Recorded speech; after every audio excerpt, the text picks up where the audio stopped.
All right, so this is a quick video that I just wanted to make for all Atom spray gun owners.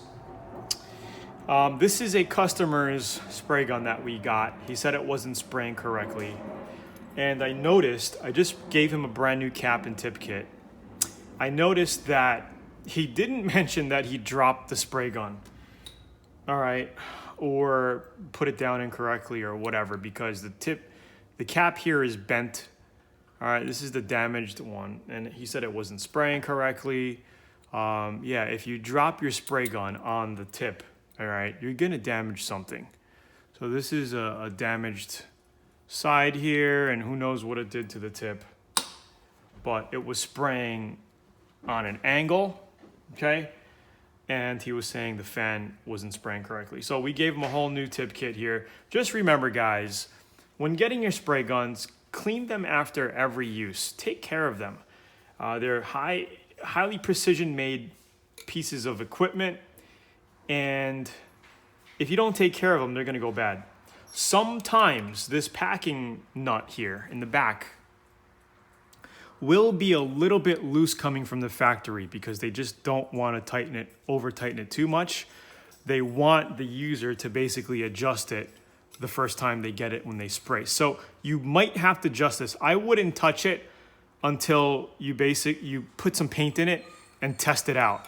If you see or feel that you got some air coming out here or a little bit of paint, easily get a 8mm wrench and just give it a little tighten, just a very little, because you don't want to tighten it too much.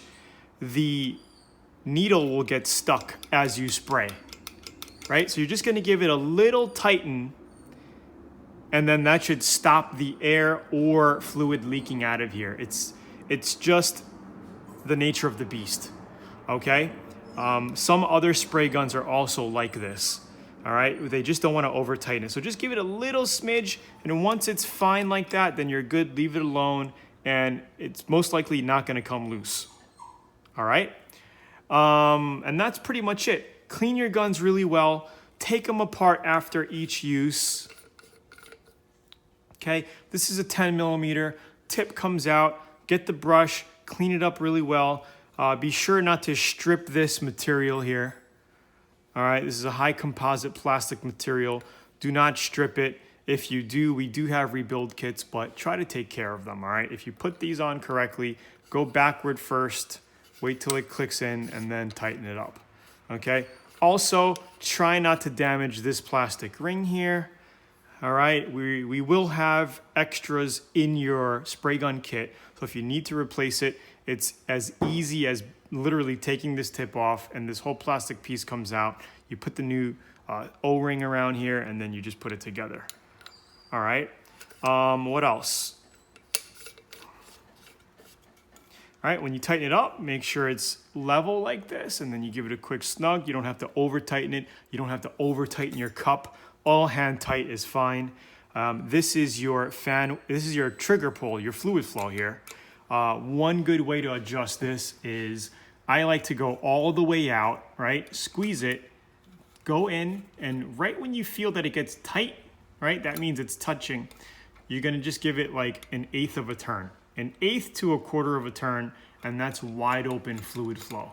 You wanna have wide open fluid flow when painting, base coat or clear coat, all right? Leave it wide open. You can adjust the volume by your trigger. It's better to adjust it here as you're painting than at the knob, all right? Leave it wide open because 90% of the time you're gonna be using wide open fluid flow when painting. If you're dusting an area, just go pull the trigger lightly and just dust it. Dust the area like that, okay? You don't have to go full force to dust something, right?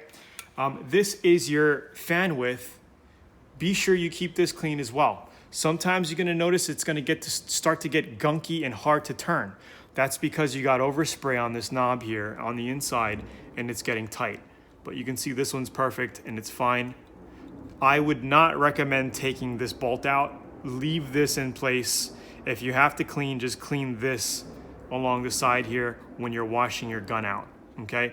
This I would leave because it's factory sealed, there's Loctite on it, it's not supposed to be disassembled. Everything else can be disassembled. This I actually wouldn't take off as well. This is your main air pressure inlet adjusting knob. I would also leave this wide open. We'll leave this wide open, hook this up here, right? You got your basic water filter. I like to have these on as extra insurance. So I tighten mine up. I put this on here, and then I wide open this. Okay, I wide open this. So it's wide open. All right, this is where you adjust your pressure. You pull your trigger, you wait till this is like about 27, 28 PSI, right? Airflow, adjust this at 28 PSI, 27, 28, and you're good for overall base coat, clear coat painting. At times you're gonna need a little bit more, but the range is 26 to 28. On the line is about 29 PSI when spraying base coat, clear coat. Don't pay attention to what it says on here, okay? Because it's just a different reading. Sometimes they give you air pressure cap reading, which people don't even go by. All right, so that's pretty much it, guys. Hope you liked the video. This is a basic overall information video for any Atom spray gun owner. And it doesn't even matter. It could even be a SATA or whatever other spray gun you're using. These tips go to basically any other gun. All right, hope you enjoyed. Tony from LearnAutoBodyAndPaint.com. Have a great day. Please like the video, share it, subscribe. Talk to you soon. Bye-bye.